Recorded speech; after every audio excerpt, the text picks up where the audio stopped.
Bonjour. La leçon que nous allons aborder s'intitule « Évolution des propriétés physiques des alcalins ». L'objectif de cette séquence est de donner des éléments de connaissance et des outils, bien sûr, qui vont permettre à l'apprenant d'interpréter l'évolution des propriétés physiques dans le groupe des alcalins, en s'appuyant, bien sûr, sur leur structure atomique. Cette leçon s'articulera autour de deux grands points. Le premier point, il s'agira de la présentation des alcalins et le deuxième point, les propriétés physiques des alcalins, à l'intérieur duquel nous allons traiter des propriétés générales et l'évolution des propriétés physiques. Le mot alcalin vient du mot alcali, de l'arabe alkali, qui signifie la soude. Les alcalins donc sont tous des éléments de la première colonne du tableau périodique, sauf l'élément hydrogène. Il s'agit du lithium, du sodium, le potassium, le rubidium, le césium, le francium. Le francium a été découvert par Perret en 1939 et c'est un élément radioactif. Il a été obtenu par désintégration naturelle de l'actinium.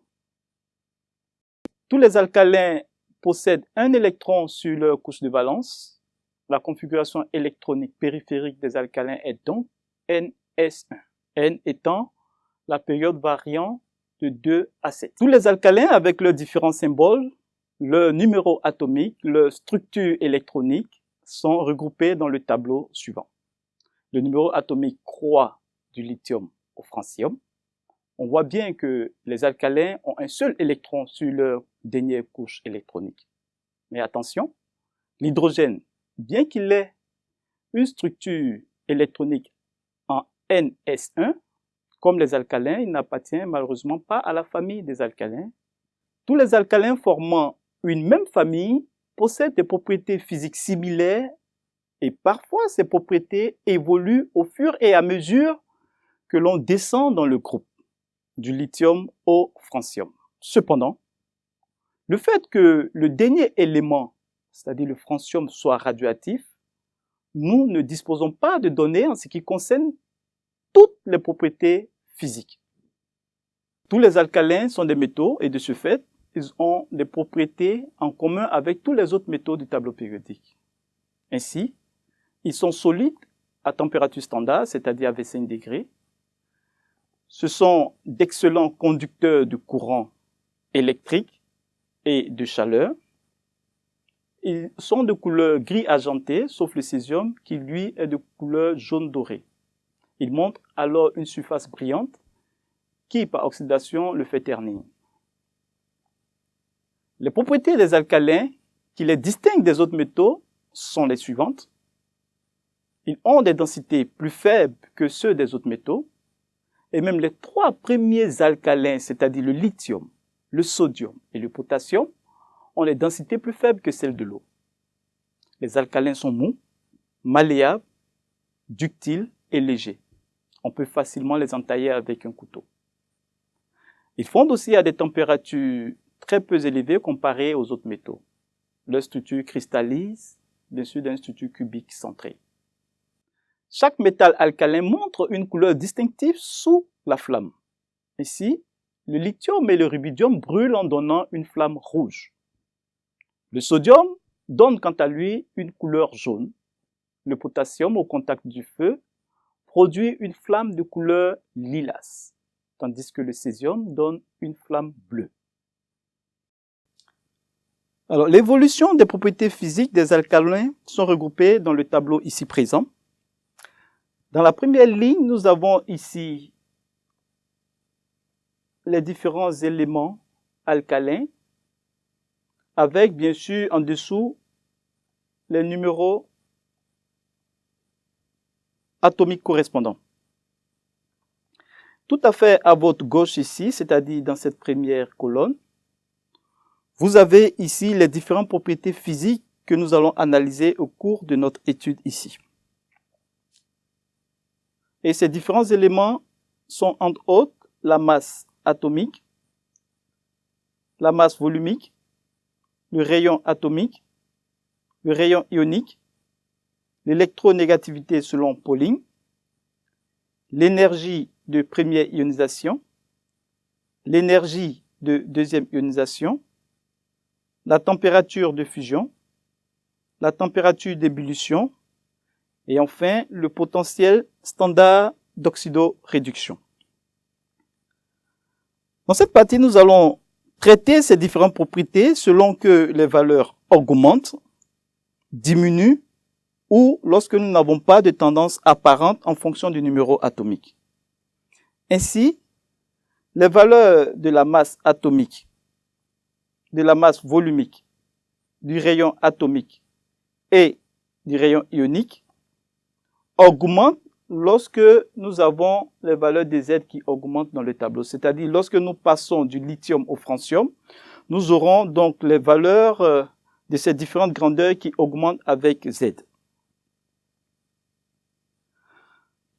Lorsque nous intéressons aux éléments tels que l'électronégativité de Pauling, l'énergie de première ionisation, de deuxième ionisation, la température de fusion et la température d'ébullition, nous allons au contraire constater que ces différentes grandeurs diminuent lorsque Z augmente. Donc, je vais vous prier de faire vraiment très attention à cette différence majeure entre ces différentes propriétés. Et enfin, on remarquera aisément que pour ce qui est du potentiel standard d'oxydoréduction, nous n'avons pas ici de tendance apparente. Alors, comment expliquer toutes ces évolutions? C'est ce que nous allons à présent aborder. Et donc, nous expliquerons d'une part l'évolution des propriétés qui croissent avec le numéro atomique et d'autre part, l'évolution des propriétés qui diminuent lorsque Z augmente. Du lithium au francium, le numéro atomique Z augmente, ici de la valeur 3 à la valeur 87. C'est-à-dire en fait que le nombre de protons et de neutrons qui composent le noyau atomique augmente lorsque Z augmente et le noyau par conséquent grossit. L'atome donc devient de plus en plus lourd lorsque nous passons du lithium au francium et la masse atomique ainsi que la masse volumique augmente ici, comme vous le voyez bien sur ce schéma, de l'élément lithium au francium. Donc lorsque nous descendons dans ce groupe, nous voyons que ces deux grandeurs ou ces deux propriétés augmentent. Lorsque le numéro atomique Z augmente, ici par exemple du lithium au francium toujours, il faut dire que le nombre de couches électroniques, alors les couches électroniques sont tout simplement représentées par les cercles concentriques ici. Le nombre de couches électroniques autour du noyau augmente aussi, à l'exemple de ces schémas où nous avons 2 ici et 4. Alors, ce qui est à l'origine, bien sûr, de l'augmentation du rayon atomique et du rayon ionique lorsque, bien sûr, Z augmente. Alors, comment expliquer le fait que le rayon ionique soit plus petit que le rayon atomique correspondant? En fait, pour devenir ion, les alcalins perdent leur unique électron sur leur dernière couche, et donc il y a une couche en moins autour du noyau. Ainsi, le rayon ionique devient de plus en plus petit que le rayon atomique, du fait de la perte de la dernière couche. Pour ce qui concerne les propriétés dont les valeurs diminuent en fonction du numéro atomique, nous allons expliquer cela par la diminution de l'énergie de première et deuxième ionisation. Les énergies de première et deuxième ionisation diminuent lorsque Z augmente, car l'électron de la dernière couche est de plus en plus éloigné du noyau, donc l'attraction de celui-ci. Cet électron devient donc de plus en plus facile à arracher, c'est ce qu'on appelle l'effet distance. Les énergies de deuxième ionisation sont bien plus grandes que celles de première ionisation correspondante. Et en guise de rappel, il faut dire que l'énergie de première ionisation d'un alcalin correspond à l'énergie qui est fournie à une mole d'atome pour arracher l'électron de sa dernière couche électronique pour le transformer en ion. L'énergie de deuxième ionisation correspond quant à elle à l'énergie qui est fournie à une mole d'atome pour lui arracher un deuxième électron. L'électron de la dernière couche étant loin du noyau, donc moins attiré par le noyau, est plus facile à arracher que le second électron qui est lui plus proche du noyau et qui fait partie de ce qu'on appelle le niveau complètement rempli. On fournit donc plus d'énergie à arracher le second électron que le premier électron, et donc l'énergie de deuxième ionisation est supérieure ainsi à l'énergie de première ionisation. Voilà ainsi terminé la leçon sur l'évolution des propriétés physiques des alcalins. Je vous souhaite bon courage et à bientôt.